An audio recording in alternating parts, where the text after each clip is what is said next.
ये प्रश्न पूछा है सुमित अग्रवाल जी ने। कहते हैं स्वामी जी, मनुष्य के जीवन में जो भी अच्छी या बुरी घटना होती है वह मनुष्य के कर्मों की वजह से होती है या उसमें परमात्मा या भाग्य का भी कोई रोल होता है? पहली बात ये समझिए कि कोई घटना अपने आप में न तो अच्छी होती है न बुरी होती है। कैसे तय करेंगे आपकी कोई घटना अच्छी है कि बुरी है? क्योंकि आप देखे होंगे बहुत लंबे समय के अंतराल में कल जिसको हम लोग वर्तमान में बुरी घटना कहते हैं, लॉन्ग टर्म में देखेंगे तो वो अच्छी साबित होती है, हमारा जीवन उससे विकसित होता है। और जिस घटना को आप अच्छी कहकर खूब उत्सव मनाए रहते हैं, कालांतर में उसी से दुख भी उठाते हैं। तो तत्काल तो आप निर्णय नहीं कर सकते कि कौन सी घटना अच्छी है, कौन सी घटना बुरी है। और सारी घटनाएं हमारे जीवन को विकसित करने के लिए है। जीवन में जो भी घट रहा है, हाँ ये आप जरूर पूछ सकते हैं कि हमारे जीवन में जो भी घट रहा है उसका कारण क्या है? वो उसका कारण है एक 3 तरह के हमारे कर्म, कि हमारा सोच विचार भी एक तरह का कर्म बनेगा, हमारा विचार भी, और हमारा जो कर्म है, एक्शन है, ये सब का परिणाम अंततः घटना बनता है। आपने कई बार गुरुदेव के श्रीमुख से इस बात को सुना होगा कि एक कर्म होता है संचित कर्म। हम जो पिछले जन्मों में, क्योंकि अब तो पास्ट लाइफ वैज्ञानिक अनुभूति का विषय है, अब वो कोई हाइपोथेटिकल चीज नहीं है, कल्पना की चीज नहीं है। अब अनेक वैज्ञानिक अध्ययन के बाद साबित हो चुका कि हमारा जीवन एक सिलसिला है, यही जन्म और यही मृत्यु अंतिम नहीं है, एक लंबा सिलसिला है। कई जन्म हम ले चुके हैं, आगे कितने जन्म लेंगे अभी कोई ठिकाना नहीं। तो ये जो हर जन्म में हम कर्म करते हैं, पिछले जितने जन्मों में हमने कर्म किए उसका ब्लूप्रिंट हमारी चेतना में रहता है, वह संचित कर्म कहलाता है। संचित कर्म का कुछ हिस्सा हम इस जीवन में उसको फल को हम प्राप्त करते हैं, फल भोगते हैं। कहना थोड़ा सा टेरर वाला लगता है, हॉरर लगता है, थोड़ा डरावना लगता है, यानी उन कर्मों का परिणाम हमारे जीवन में आएगा। इतना समझिए कि जो संचित कर्म है उनमें से कुछ कर्मों का परिणाम हमारे इस जीवन में घटेगा। इसीलिए हम कोरिलेट नहीं कर पाएंगे कि वह किस घटना के परिणाम स्वरूप आ रहा है। फिर इस जन्म में हम कुछ कर्म कर रहे हैं, क्रियमाण कर्म जिसको कहते हैं, इन कर्मों का भी परिणाम होगा। अच्छा ये होगा कि गुरुदेव के चरणों में बैठ करके जो कर्म के बारे में मैंने समझा है, ये शायद किसी शास्त्र में हो ना हो, उस भाषा में मैं समझाऊं तो आपको ज्यादा अच्छा लगेगा। मैं 4 शब्दों को समझाना चाहूंगा: कर्म, प्रतिकर्म, सम्यक कर्म और अकर्म। इन चारों शब्दों को समझेंगे तो आप समझ जाएंगे कि घटनाएं कैसे घटती हैं। एक तो है कर्म। कर्म किसको हम कहते हैं? वे कर्म जिनको करने में हमें कोई खुशी नहीं होती, लेकिन करना हमारी मजबूरी होती है, सामाजिक दायित्व के कारण, पारिवारिक दायित्व के कारण, रिस्पॉन्सिबिलिटी के कारण हम वो कर्म करते हैं, जिसको हम ड्यूटी कहते हैं आमतौर पर, है ना। तो वो कर्म के अंतर्गत आता है। उसको करने में कोई खुशी नहीं, कोई आनंद नहीं, कोई प्रसन्नता नहीं, बल्कि एक तरह की ऊब पैदा होती है। उसका परिणाम ऊब है कि कर्म कर रहे हैं, करे बिना गुजारा नहीं है, नहीं करेंगे तो लोक निंदा होगी, समाज में निंदा होगी, लेकिन करते हैं तो कोई खुशी नहीं मिलती।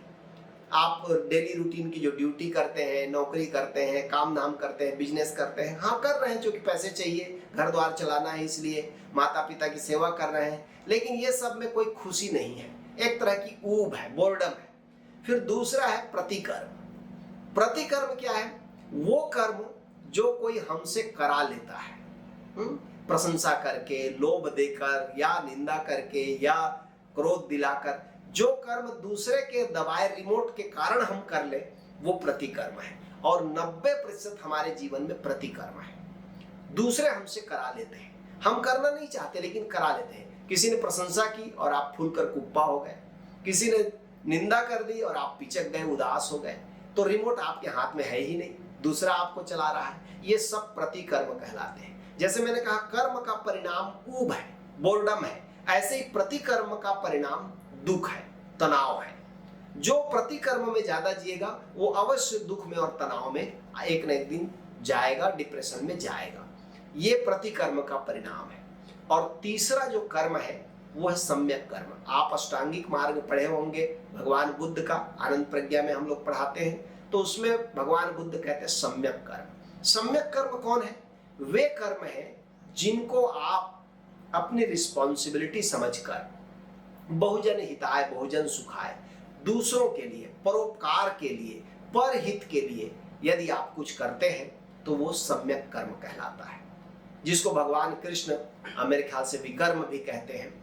तो ये जो सम्यक कर्म है ये आपको खुशी देता है। जैसे मैंने कहा, कर्म आपको ऊब देता है, प्रतिकर्म दुख या तनाव देता है, और ये जो सम्यक कर्म है ये सुख देता है।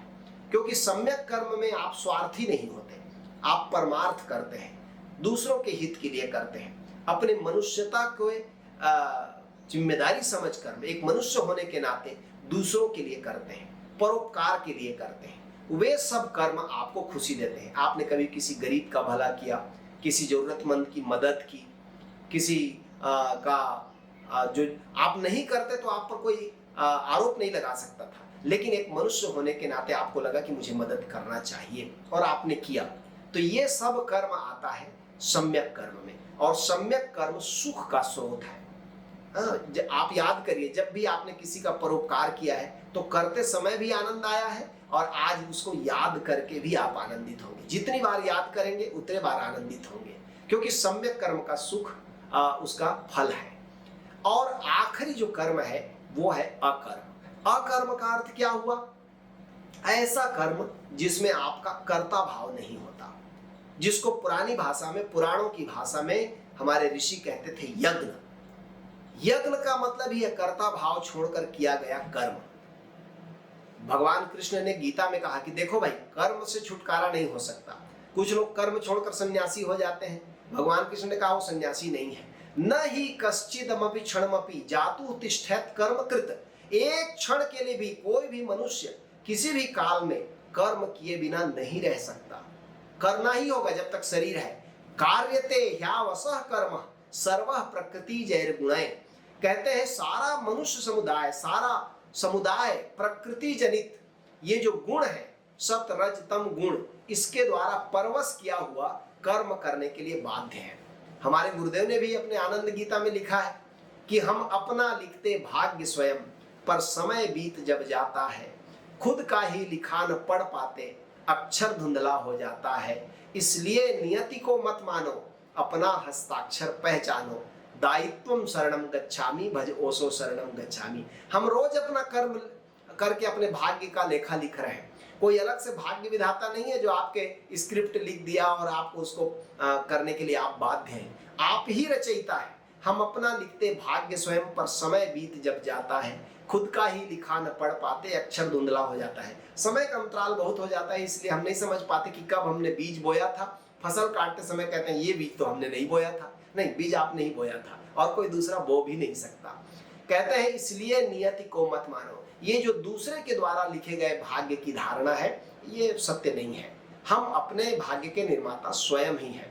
इसलिए गुरुदेव कहते हैं हम जो भी करते कर्म, यहाँ फल पीछे पीछे आता है।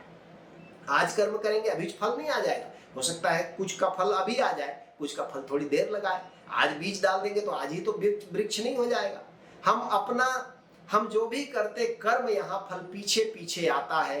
पुरुषार्थ काल क्रम में पक कर प्रारब्ध अटल बन जाता है, और यही कर्म धीरे धीरे संचित कर्म बन जाता है, प्रारब्ध बन जाता है। कहते हैं रची तुम्ही ने आत्मकथा, मत कहो विधाता ने लिखा। ये इसके रचनाकार तुम खुद हो, मत कहो किसी और लोक में बैठे हुए किसी परमात्मा ने, किसी विधाता ने, किसी ब्रह्मा ने लिखा है। आप ही इसके लेखक हो। इसलिए आप चाहो जिस दिन, उस दिन अपने कर्म का स्टाइल बदल दो, आपने कर्म का ढंग बदल दो। यदि कर्म और प्रतिकर्म को समझ गए हो तो आप सम्यक कर्म में लगो, क्योंकि कर्म ऊब देगा, प्रतिकर्म आपको दुख देगा। कौन मनुष्य है जो ऊबना चाहता है? कौन मनुष्य है जो दुख और तनाव चाहता है? जो थोड़ा भी समझदार है वो अपने जीवन में सम्यक कर्म को स्थान देना शुरू करेगा, पहल करेगा, मनुष्य जाति के लिए, दूसरों के हित के लिए अपने क्षमता के अनुसार कुछ न कुछ करना शुरू कर देगा। और जितना जितना आप सम्यक कर्म करते हैं उतना उतना उसको करने की क्षमता बढ़ती जाती है। भगवान कृष्ण स्वयं उसको कहते हैं कि सम्यक कर्म ही एक दिन तुमको अकर्म में ले जाएगा, यज्ञ में ले जाएगा। इसलिए उन्होंने कहा यज्ञार्थात् कर्मणो न्यत्र लोकोयम कर्म बंधन, तदर्थम कर्म कौन्तेय मुक्त संग समाचार। कहते हैं यज्ञ के निमित्त किए जाने वाले कर्मों के अतिरिक्त दूसरे कर्मों में लगा हुआ ही यह मनुष्य समुदाय कर्मों से बंधता है। यज्ञ को छोड़ करके जो कर्म करते हैं, अर्थात अकर्ता भाव होकर के जो कर्म करेंगे वही यज्ञ है। इसलिए हे अर्जुन, तू आसक्ति से रहित होकर उस यज्ञ के निमित्त ही भली भांति कर्तव्य कर्म कर। ओशो कहते हैं ये यज्ञ शब्द जो है ये बड़ा पारिभाषिक शब्द है, इसका अनुवाद दुनिया की और किसी भाषा में नहीं हो सकता। असल में कर्म का एक बिल्कुल ही नया रूप, जिसमें मैं कर्ता नहीं रहता बल्कि परमात्मा कर्ता होता है, अस्तित्व कर्ता होता है। ये कर्म की एक बिल्कुल नई अवधारणा, कर्म का एक बिल्कुल नया कंसेप्शन कि जिसमें कर्ता भाव नहीं होता, सिर्फ निमित्त आप होते हैं और कर्ता परमात्मा होता है। आप सिर्फ बांसुरी बन जाते हैं, गीत उसके गूंजते हैं, परमात्मा के उसके स्वर गूंजते हैं, तब ये सारा कर्म यज्ञ की श्रेणी में आता है। और कहते हैं भगवान कृष्ण, यज्ञ रूपी कर्म बंधन में नहीं डालता। इसलिए भगवान कृष्ण अर्जुन से कहते हैं तू कर्म से मत भाग, बल्कि कर्म को यज्ञ बना ले, अर्थात वही अकर्म जिसको हम कह रहे हैं अकर्म कर, यज्ञ बना ले, अर्थात उसको तू परमात्मा को समर्पित कर दे और कह दे पूरे प्राणों से कि मैं सिर्फ निमित्त हूं और तुझे जो करवाना हो कर। तब आप अकर्म में आ गए। अब आप समझ गए होंगे कि आपके जीवन की जो भी घटनाएं घटती हैं उसमें रोल किसका है। आपने पूछा है कि क्या इसमें परमात्मा का रोल है, क्या इसमें भाग्य का रोल है। परमात्मा कहाँ कोई अलग थोड़ी है, आपसे अलग भिन्न कोई परमात्मा थोड़ी है जो किसी लोक में बैठा हुआ है। परम गुरु ओशो ने हजार हजार बार दोहराकर इस बात को हम सबको चेताया कि अपने गहराई से अलग किसी और परमात्मा की कल्पना मत करना। इसमें मनुष्य जाति इस ठग में पड़ गया है। तुम ही अपनी अनंत गहराइयों में तुम स्वयं वही हो। हाँ, उस गहराई को खोजना है, नापना है। कहते हैं कि परमात्मा ही करता है। इसलिए गुरु नानक देव जी ने क्या कहा, एक कहते हैं कर्ता पुरुष, वही कर्ता पुरुष है, सबके भीतर बैठकर वही मशीन चला रहा है। इस शरीर का नियामक वही है, इस सृष्टि का रचयिता वही है।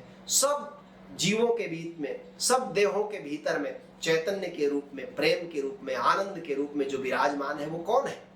आप उसको परमात्मा कह सकते हैं, आप प्रेम कह सकते हैं, आप आनंद कह सकते हैं, आप चैतन्य कह सकते हैं, आपकी मर्जी जिस शब्द से उसको पुकारे, लेकिन वही कर्ता पुरुष है। और इसलिए ज्यादा अच्छा होगा ये कहना कि परमात्मा ही करता है और परमात्मा ही भोगता है। आप जब दुख भोगते हैं तो ये मत सोचना कि कोई और दुख भोग रहा है, परमात्मा ही दुख भोग रहा है। आप मैं भाव ले आते हैं, ये अलग बात है।